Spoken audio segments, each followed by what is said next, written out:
ሰላም ጤና ይስጥልኝ እንዶች ማሮቼ፣ ይህ የራሴ ቅመም የዩቲዩብ ቻናል ነው። ለቻናል አዲስ ሆናችሁ ላይክ እና ሰብስክራይብ በማድረግ ተባበሩኝ። ሰብስክራይብ አድርጉኝ። በጣም ነው የምወዳችሁ ከምንም በላይ። ዛሬ ልላችሁ የመጣሁት ከሴት ተወልዳችሁ ሴት እህት ኖሯችሁ የሴት ዘር ሆናችሁ ግን አጸያፊና በጣም የሚሰገንን ቃል ካንደበታችሁ የሚወጣ ወንዶች በጣም ምን ያህል እኛ ሴቶች እንደምንበልጣችሁ አስመሰከራችሁ። በጣም እኛ እንበልጣችኋለን ማለት ነው። ብቃታችንን አሳያችሁን በመሳደባችሁ። ሰው ያንን ሰው መሆን ሲያቅተው፣ ያንን ሰው መድረስ እዛ ሰው የደረሰበት ደረጃ መድረስ ሲያቅተው ምንድነው መጨረሻው? ስድብ።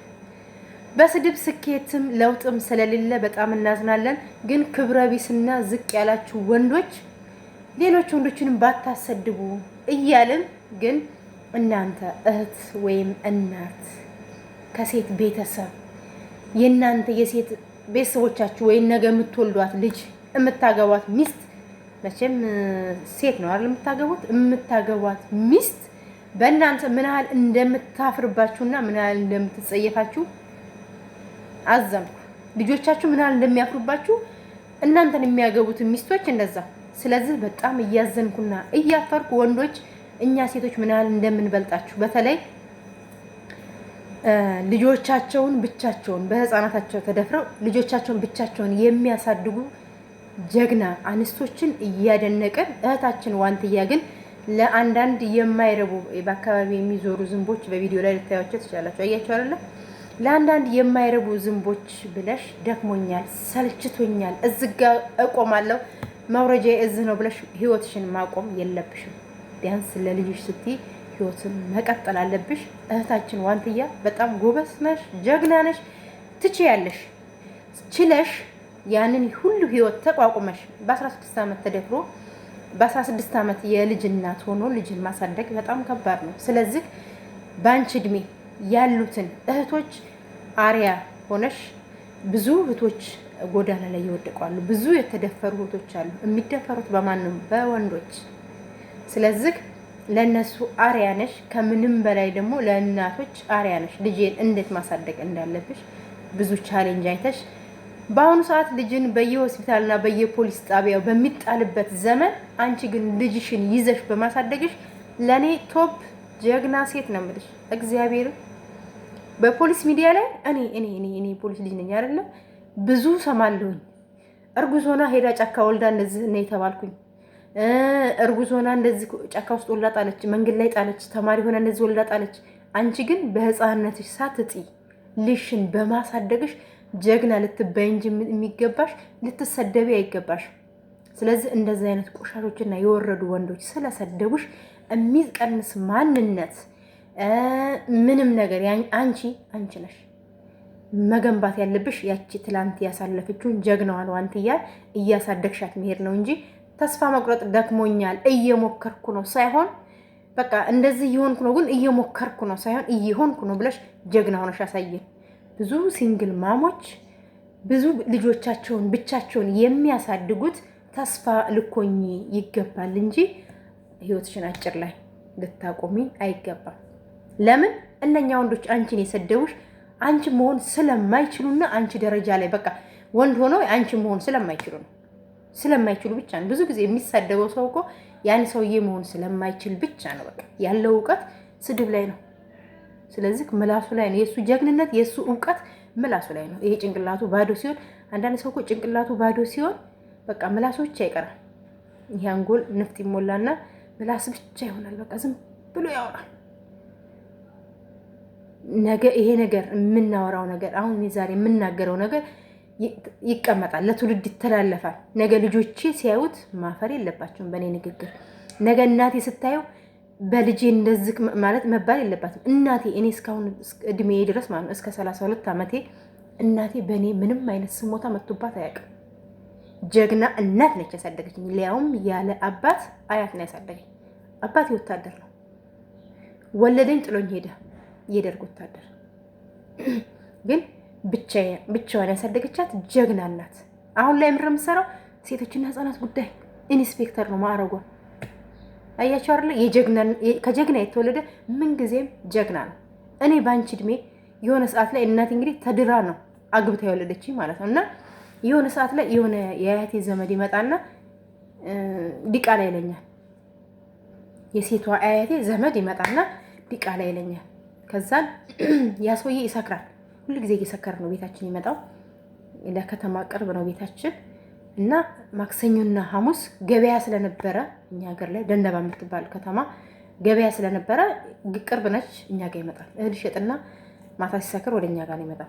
ድሬ ወደምትባለው ሀገር መውረድ ስለማይችል ድሬ ምናልባት የሰሜን ሸዋ ልጆች ደንደባና ድሬ የምታውቁ ልጆች ታውቃላችሁ። ከዛ አንድ ቀን በጣም ሰክሮ መጣና አንቺ ዲቃላ ያባሽን ዘሮች እማታውቂያቸው ብሎ አለኝ።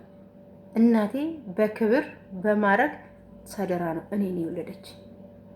ቢሆን እንኳን የተወለድኩት ከምናምንቴ ሳይሆን ከጀግና አገሩን ድንበሩን የሚያስጠብቅ ከጀግና ወታደር ነው የተወለድኩት።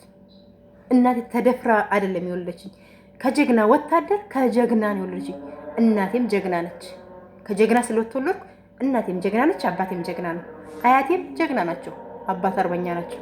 እና ከዛን ያ ሰውዬ ሁሉ ጊዜ አህያ ይዞ ነው የሚመጣው። ሰክሮ ሲመጣ አህያ ቀን እህል ይሸጥና ማታ ላይ አህያዋንም ችሎ መንዳት ስለማይችል ሁሉ ጊዜ አህያ ስለሚጠፋበት የአህያዋን ገመድ ይዞ እኛ ጋር መጣና እንደዛ ተናገረኝ። ከዛ ሌሊት ተነስቼ እጣቢ እግዚአብሔር ማታ አራት ተበልቶ ቡና ተፈልቶ የቡና ሰር እና የተበላበት ትሪ ነው የሚበላው። ታውቃላችሁ የክፍለ ሀገር ልጆች። ትሪውን አጥቤ ሌሊት ላይ ላው ላይ የደፋውበት ከዛ ጠዋት ስንነሳ የሆነ ለብቻ ኩሽና ቤት ነበር፣ እዛን ያስተኛ ነው እና ኖርማል ኩሽና ነው እና ሌሊት ተነስቼ ደፍቼበታለሁ። ለሽንት የሚወጣ አድርጌ ያላስተኛኝም ተነስቼ ደፍቼበታለሁ። ከዛን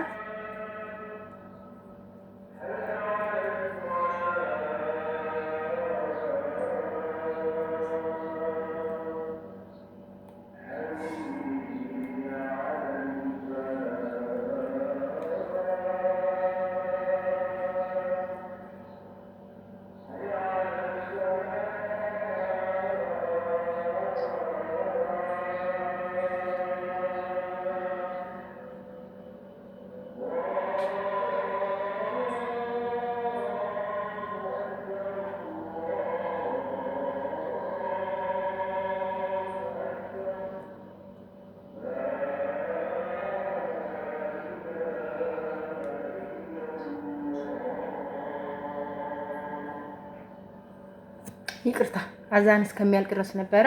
አዛን ላይ ሆነው መለፍለፌ በጣም ይቅርታ። እና ሌሊት ተነስቼ ያንን የድስት ጣቢ የቡና ሰር ጣቢ ደፍቼበታለሁ። ከዛን ጠዋት ሲነሳ የጠጣው ገንፍሎ ሌሊቱን ገንፍሎ አድሮ ለካ ቀርሽቶ እንዳለ ቤቱን ሙሉ ሞልቶታል። ከዛን ቀድሜ ነው በጣም የተነሳሁት። ሌሊት ደፍቼበታለሁ ቀድሜ የተነሳው እና ቀድሜ የተነሳውና ጠዋት አህያውን ለቀቁት። የውጭውን በር ከፍቼ አህያውን ለቀቁት፣ አህያውን ሊጠፋ ማለት ነው። ከዛን አህያው አልሄደም። እዛው አካባቢ ክረምት ነበረ፣ ጥቅምት ምናምን ላይ ነው ሳር ይግጣል። አህያው አልጠፋም እና አሁን ድረስ ያን ሰውዬ ማለት ነው ያ ሰውዬ በመጣ ቁጥር በኖርማል ጊዜ በመጣ ቁጥር ራሱ ያን ሰውዬ በምን እንደምበቀለው እስቲል እስካሁን ድረስ ራሱ ማለት ነው ከእናቴ ዘመዶች ውስጥ እስካሁን ድረስ እሱን አልወደውም። እስቲል እስካሁን ድረስ ከእናቴ ዘመዶች ውስጥ ያን ነገር ስላለኝ አልወደውም። ብበቀለው እንደው ወንጀል ባይኖር ብበቀለው ደስ ይለኛል። ለምን ዲቃላ ብሎ ስለሰደበኝ።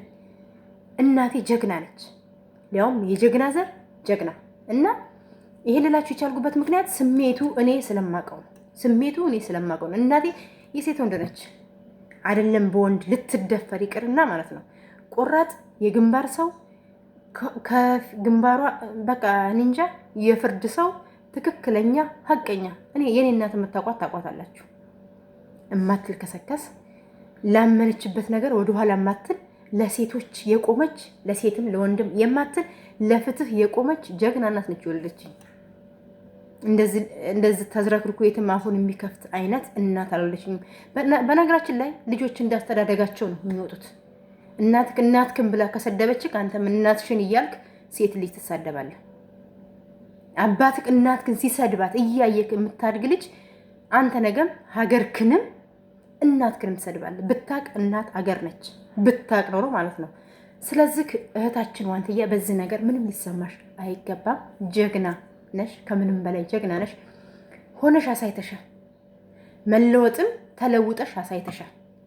ስለዚህ እንባ ማፍሰስ ሰው በሰደበኝ ቁጥር ማፈስበት ምንም ምክንያት የለም። እንደውም ይበልጥ ጠንክረሽ እንደዛ አይነት ክትለከሰከሱ ልፋጫም ወንዶች የሚያዝረከርኩትን ቃላቸውን የሚጸዳዱ ባፋቸው የሚጸዳዱ አሉ አይደለ? ባፋቸው የሚጸዳዱትን ወንዶች ንቀሽ ተሽለሽ ጥሩ ደረጃ ላይ በስምሽ የሆነ ነገር ካፕታሽ ጥሩ ደረጃ ላይ ሆነሽ አሳይን እንሽ እንጂ እንደዛ አይነት ስድብ የሚሳደቡ ጋጠወጥ ያሳደጋቸውን ሰዎች ንቀሽ ታያቸው። እኔ እስቲል አሁን ነገርኳቸው አይደለ? እኔ እስቲል አሁን ከእናቴ ዘመዶች የኔ አባቴን ዘመዶች አላቃቸው አምቦ ናቸው። በጣም ቤስት ጥሩ የተማሩ ዘመዶች እንዳሉኝ አውቃለሁኝ። አባቴ በዛው ሄዷል። የሆነ ሰዓት የዛሬ 17 ዓመት መጥቶ ጠይቆኛል። አዲስ አበባ እንዳለ እስቲል አውቃለሁ። ለእናቴ ይጽፋል። አዲስ አበባ ላይ እንዳለ አውቃለሁ። ጋዜጠኛ እህት እንዳለችኝ አውቃለሁ። ግን አባቴ እኔን ይፈልገኝ እንጂ እኔ አባቴን መፈለግ ስላልፈለግኩ ነው። እኔ ዛሬ አባቴን ፈልግ አምቦ ናቸው የአባቴ ዘመዶች ማለት ነው። ጀግና ዘመዶች ይኖሩኛል። በዘመዶቼ ጀግና ዘመዶች እኔ ወንድም ይኖረኛል፣ እህት ይኖረኛል። እስቲል ነው ግን እንደ ሴትም እንደ ወንድም ሆነው በቃ ጀግና ቤተሰብ ስላሳደገኝ ምንም እንደዚህ መወላገድ አይደለሁ። ጀግና ናቸው ያሳደጉኝ። ይሄን ልላችሁ የቻልኩት ምንድነው እህቶች ምንም ወንዶች ቢሉ አንዳንድ ርጋጭ ወንዶች ምንም ቢናገሩ ሊሰማቸው አይገባም። እንደዚህ አይደለም ህይወትሽ ተበላሽቶ በልጅነትሽ እንደዚህ ሆነሽ ይቅርና እኔ በህጋዊ የ80 ባሏ ተወልጄ አባቴ ጥሏት ስለሄደ ወታደር አገር የለው ታውቃላችሁ። ያን ነገር ስለተናገረኝ እስቲል ሲያን ሰውዬ እስካሁን ድረስ እንደ ቢሞት አልልም። እንደውም እግዚአብሔር ከፈቀደ ሀገር ቤት ስገቢያን ሰው ያሳያቸዋለሁ። ያንን ለምን እንዳለኝ አሳያቸዋለሁ። ለምን እሱም ሴት ልጅ ወልዷል። ዛሬ ላይ ሚስት አለችው። እናቱ ነፍሷን ይማረው በህይወት የለችም። እናቱ ጨዋ እናት ነች። በስካራፉ ነው ያን ነገር የተናገረኝ። ጠዋት ይቅርታ ጠየቀኝ። ሰደብኩት። ልጅ ነኝ እንግዲህ የዛን ጊዜ 11 12 ዓመቴ ነው። ሰደብኩት። ይቅርታ ጠይቆኝ ማለት ነው። ማታ በመጣ ቁጥር ሁሉ ሰክሮ በመጣ ቁጥር ሁሉ ይቅርታ ይጠይቃል። አያቴም ተናገረችው። ለምንድን ነው ይቺ ልጅ እንደዚህ የምትላት? ልጄ ለምንድን ነው እንደዚህ የምትላት ብላ አያቴም በጣም ተናገረችው። ግን ከደሜ ውስጥ ነው የገባው። ያ ቃል በደሜ ውስጥ ገብቷል። እንደው ምንም ስቲል የሆነ ነገር በቃ የሆነ ነገር ተፈጠረበት ብባል አልልም። የእሱ ልጆችም ዘመዶቼ ናቸው ብዬ አልቀበልም። አያችሁ አይደለ? አባትየው በተናገረኝ አባትየው ያን ቃል በልጅ አይምሮ ያን ቃል ስለተናገረኝ ልጆቹ ምንም የሚያውቁት ነገር የለም። ግን ልጆቹን ራሷን ባላቃቸው ደስ ይለኛል። የእሱ ልጆች ማለት ነው።